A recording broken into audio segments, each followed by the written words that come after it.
All right, good morning, everybody. Coffee and questions. So what are we going to talk about? Let's talk about the 12-volt LED trailer light kit, Kenway. You can get them out at Harbor Freight. Now, I was redoing a trailer, and I'm going to show you some footage here in a few minutes and a little walk around of what I ended up, or how I ended up installing them on the trailer that I had.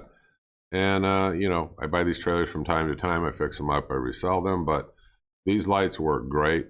It gets 4.5-star rating up here on 24 reviews, but I've used them. 24 reviews isn't enough, but you know what? I think that they work great. One of the things that I liked about them is each one of these lights has its own grounding wire. It's got enough of a wiring harness. I believe it'd take you about 20 feet, if I remember the instructions correctly. So I got more than enough wire. You'd probably have to shorten it up on most trailers to make it work. And the bracket here was a little bit flimsy, but I used it as a pattern. And all I did is I just traced it out on some thin sheet metal, and I just made, another bracket. So, you can use the one that comes with it. I agree with most people. You shouldn't have to modify things that you buy, but I wanted the bracket to be a little bit better than the one that, that came in it. So let me go ahead. I'm going to stop the video. I'm going to show you kind of a secondary walk around. I filmed it off of my Android. So we'll do that. We'll come back. Then we'll do questions and answers. Okay, here's a shot of that trailer I did a while back. It's on my video list. You can call it up and take a look at it. And I use the Harbor Freight LED lights, and I'll show you the advertisement here in a few minutes on it. But I wanted to show you what I did. I used the bracket, I used the wiring harness and everything that they had. Let me see if I can get a close-up shot here to show you. There it is right there. I used some fat angle iron, and I welded it here where you can see. Let me see if I can get a little bit better zoom on it. See right here where I welded it, I got just a little bit more touch-up painting to do. And there's the light, comes with the license plate bracket. Now I ran mine through EMT tubing that I secured to the underneath side of the trailer all the way to the front. Let me show you. So let me show you the other light. Hang on just a sec.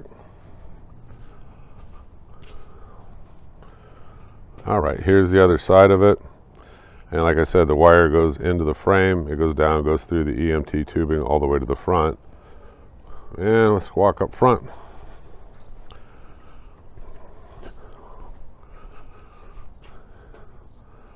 Those are the running lights, the wiring harness. And the wiring harness here, I'm not completely done, but it's functional right now. I've got it all wrapped up, laying down here on the ground. Get back, you'll get a better shot. This wiring harness, I did buy it. I do use it. It's working great. I give it 2 thumbs up, and I would definitely buy it again. Okay, first question, what all comes in the kit? Let me show you. There was a picture on the website. I just went ahead and I took a snapshot of it. Let me put it up. I'll show you. Okay, here we go. So this is what it comes with. Like I said, you got the lights, the wiring kit, the running lights. These are the connectors that it comes with. Now, you can use these. I know plenty of people have. I have a set of different connectors, a little bit better quality. Those are the ones that I use, but these are very doable. You can use them. The clips are kind of nice. I did use the clips here on that second row from the bottom.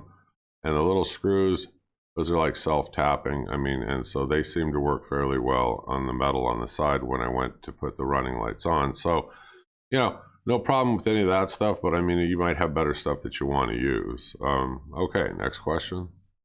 Does it come with a 4-prong, plug? Yeah, just like here in the picture. It's got a 4-prong plug at the end.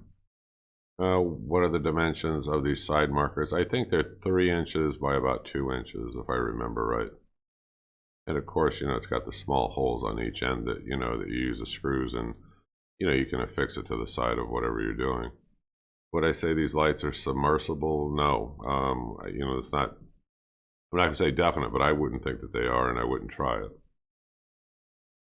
Now, I'm saying that because I have them on a utility trailer. I don't have them on a boat trailer or a jet ski trailer, but I was reading in the reviews, plenty of people do. They don't have any problem, backing it into the water, to launch their boats and so forth. But don't forget these grounding wires that you have grounded. They could probably start to corrode on you. But people are saying that, yes, they use them. It says in the instructions, I just took a look, They're waterproof, but it doesn't say anything about guaranteeing that they're submersible. So you kind of take your chances with that. What gauge wire is it? I think it's like standard. I think it's 12 gauge. I was reading that in the reviews, and that seems to be about right. I think it is around 12 gauge. Are the side marker lights LED also? Yes, they are. The whole thing is LED. Now the LED light itself is about 4.5 by 4.5. Then you'd add on, for the turn signals, that are on each end. But, they're not real big, but I mean, they're decent sized lights. How far apart are the bolts on the back of the lights for mounting? I think they're 2 inches on center. Bolts themselves are 1/4 inch. What if you need replacement lenses for the back? They don't have these LED circles, but somebody made a comment at Tractor Supply. You can get replacement lenses that will fit this bolt pattern or this screw pattern perfectly fine. So that's not something I've done. I'm just passing on to you that if you were to break one or something, that you can get them replaced. They won't be the exact lens, but I mean, they are replaceable, through Tractor Supply. Yes, it comes with a set of instructions. It will tell you very straightforward how to wire both the right and the left side, and it shows you a nice diagram as far as grounding. Now, if you still have a problem or you don't like those instructions, you can do a Google search, and it'll show you plenty of photos with the exact same, colored wiring harness being used if you, find that's easier to do. But the instructions are straightforward that come with it. It's fairly easy to follow them. What does it mean under 80 inches or over 80 inches? Well, over 80 inches trailer in width requires Department of Transportation regulations, require the center marker lights in the rear. It's a 3-light fixture that mounts directly to the center of your trailer. The kit doesn't contain that light bar strip. You would need to purchase it separately if your trailer is more than 80 inches wide. Now I'm reading that off of something that somebody answered. I mean, it's not that I knew that, but that's what that 80-inch meant, to answer your question. Well, the full retail price, hang on, let me change the picture and then I'll explain to you why I think it's a good buy. Okay, so it retails without any discount at $39.99, let's say $40. So if you use your 20% off coupon, that brings it down to $32. Now, that's pretty good. Now, what I did, and I don't know if they were supposed to have done this, they had these out at my Harbor Freight, where I lived, and they were marked down to $30 from this $40 price for whatever reason, in-store sale item, blah, blah, blah. And I went ahead and I added in a bunch of other items that I needed, but I thought I need this to repair this trailer. I'm going to buy everything at once. So I bought a bunch of other stuff that I needed, and I went over to the counter to pay for it. And this would already been slashed, and it was in one of the bins up front, or it was on sale for the $30. I don't know if they were supposed to. I went ahead, I gave them the coupon. They gave me the 20% anyway. So that would drop it to around $24, $25. And so it was damn well worth it then for me, because I got brand new LED lights. I think these things work great. I've used them on more than one trailer that I've flipped and sold. I think probably 3 in total. And I get this same light kit every time, and I've never had a problem with it. Now, I will tell you, on all of my connections, I mean, I used a different type of connector. Now, there's a couple of them where I ran out of the connectors, so what I did is I soldered them, then I used heat shrink around them. Now, the clips I used only in the very front of it. The rest of it I ran through like an EMT type tubing that was attached underneath the trailer that runs front all the way to the back. Very easy to install. You can use, those wiring, electrical wiring like hanger clamps or whatever. They're sold right along with the EMT. You don't need anything real big and round. You're just running a small wire through it. But I know a lot of people drill holes in the frame and they just pull the wire through all the way to the back. They don't have any problems with it. On the trailers, like when I redo these, I always use, the EMT. I run it front to back. I use, like I said, the hangers. I screw them in, with self-tapping screws underneath of the trailer, so it's real secure. Then that wire runs through a protective tubing. But my suggestion is, unless anybody in here disagrees, on all of your joints, you want to use really good connectors. And I didn't use the ones that came with it. I think they would work, but they're very cheap. So I use really good connectors, and I've got good crimping tools, and then I heat shrink on top of those.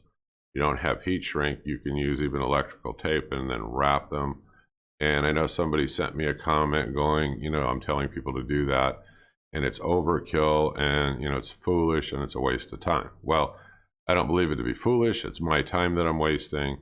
And I know that when I'm done with these trailers and people come look at them, I have no problem selling them because they can tell, I spent the time, I did every, aspect of this I could the right way. So if you can't get to something and you can't do it in the way I'm describing, I would tell you to solder them together, especially if you've got the tool, and then, heat shrink over that. I would do that at minimum. Just my thoughts. Then, of course, you always get a comment on here from some jerk one way or the other. Says, I'm telling people, how to do this like I'm a professional trailer wiring, blah, blah, blah, whatever your comment is. No, I'm not. I'm a DIY person. I happen to, read as much as I can about how other people do things and their suggestions, and I take them into consideration, and a lot of times I try them. So what I'm passing on to you is the way I do it. It works for me. If you disagree with me and you have another way of doing it, drop it in the comment below. As long as, your comment's constructive, hey, I'm all game to listen to you. The other reasons, I can tell you, the other reason on all three trailers why I don't mind spending the few extra dollars that it takes to go LED, it's a great selling point, kind of when people come to look at the trailers, because it beats that, that cheap trailer, crap square lights. And then here you got these nice bright LEDs on there that are actually, they're super bright. And it just gives it a little bit more of a wow factor when somebody's looking, at buying it, or at least that's what I think. And like I said, it seems to work for me. Another quick comment, somebody said they believe the wire is 18 gauge. Yeah, I could be wrong on the gauge of the wire, but it's more than adequate for, trailer wiring. So yeah, I'm not an expert when it comes to looking at the wire and telling you. I guess I was roughly close, but if you say it's 18 gauge, okay, I'll go with that. Why am I knocking the wire clips that come with it? I just think it's a better way to install it, and yes, it takes more time to install that EMT, piping front to back, but it's cheap. It's not that big of a deal. I just prefer not using those clips. I think it's just a cheap, troublesome way, of running, wiring harness wire on a trailer. Spend a little bit more money, do it the right way. Not a big deal to me. Comment, the license plate holder is really cheap. Yeah, I thought so too, but like I said, you shouldn't have to modify things, but you can trace it out on a piece of scrap sheet metal that you can get out at, one of the steel suppliers or whatever if you want to. And look, a couple of bends in your bench vise, you can almost duplicate what's here in the picture. I went ahead and I did that, although you don't have to, just because it was kind of flimsy, and I just wanted to see if I could do it. It's not something you should spend a lot of time on, but it was easy enough to do to give you an answer. No, it's somebody said, well, what's the problem with the connectors? I'm not telling you there's a problem, and I'm not telling you you can't use them. You can. They come with the kit. By all means, go ahead and use them. I'm just saying I have better connectors, and I know from past experience, that I have a much better way of doing my connectors and making them just that much better. I'm not telling you that they won't work. I'm sure that they will. What do I mean by EMT piping? I meant EMT conduit. It's what they use to run electrical wire through. You can get it at any of the big box stores. You can also get the hanging brackets, or whatever you want to call them, for that EMT. Okay, so the hanging brackets look something similar to this. And all I did is, the hole's a little bit smaller than you see here in the picture, and I used self-tapping screws and a drill. And we just laid underneath the trailer and I drilled them, and we just, with the self-tapping screws, shot them up into the metal of the trailer. And then the conduit runs right through the part right there where you see the bulges in the middle. And, with the nut and the bolt, you just tighten it down snug and it runs front to back. That's what I meant by it. Okay, so I went ahead and I added a picture what the EMT conduit looks like. Not that expensive, and it's just, just another way of doing the wiring. And we just, I ran a piece of string or whatever you have through it and just pull the wire right on through. Doesn't take that long. Yeah, I'm reading on here, a lot of people, into these reviews didn't like the particular gauge of the wiring on the wiring harness. So they bought the lights and they turned around and they bought a much better wiring harness. Yeah, that's probably a good idea. I'm not going to say that it's not. but the wire was sufficient for me for just a utility trailer, just for standard use. Whoever buys it, if they want to replace the wiring, I suppose that they can. It's held up fine. Like I said, I just did the connections differently, but if you feel that, you know, the wire is too cheap and you want to spend the money and buy, you know, an even better wiring harness, they're available all over the place. What is the longest part of doing, you know, the installation? Well, I mean, it was not so much the wiring, because I ran it through the conduit. When I got to the back, I had to re-drill and remount everything because I used a different kind of large angle steel, you know, on the back of the trailer. So it required new holes, and well, I mean, it just takes time. It isn't something that, you know, you're going to throw together in 15 minutes. But like I said, I just take my time. I try to make sure everything's done right. So you can certainly spend a lot more for LED lights. I mean, and I just think that, you know, with the 20% coupon, or, you know, if you can even get them when they're on sale and you can get them cheaper, I think it's a great buy. I mean, considering what, you know, other, you know, light kits cost. And some of these other light kits, you can, you know, they can make the argument very easily. They're much higher quality. They're much better quality. That may be true, but there's nothing wrong with these. I've used them on 3 trailer projects so far, and they've worked out fine. I'm just sharing you with my experience. But if you got a different experience, I mean, you know, like I said, drop in the comment below. Let me know what you did, or let me know what you bought that was different that you thought was a better deal. Does Amazon sell something similar if I want to get them from Amazon? Yeah. It's Max Haul. I think that they're very similar. I'll leave the link below, but like I said, you can also get these at Harbor Freight. My biggest thing is if you, in case you have to return something because it wasn't working right or there was a problem. But if you're not worried about that, check the link that I dropped below to Amazon, and you know, maybe you want to try one of those sets. Okay, and here's the current ad with the current discount at $29.99. Now that's $10 off right there, so that drops it to $30, and then, you know, like I said, it's still not a bad buy. Pause the video, take your camera, take a picture of this, take it with you, and they'll honor it. I've done that before without having to worry about carrying around, you know, ads and coupons and stuff. So, but this is just my quick review on this stuff. I'm the home handyman, and I hope you click subscribe. Drop me a comment if you bought these before, if you use them, if you like them, or if you've ran into any problems with them, or if you know if there's something better out there. Anyway, I hope you click subscribe. I'll see you on the next video. Thank you, folks. Bye-bye.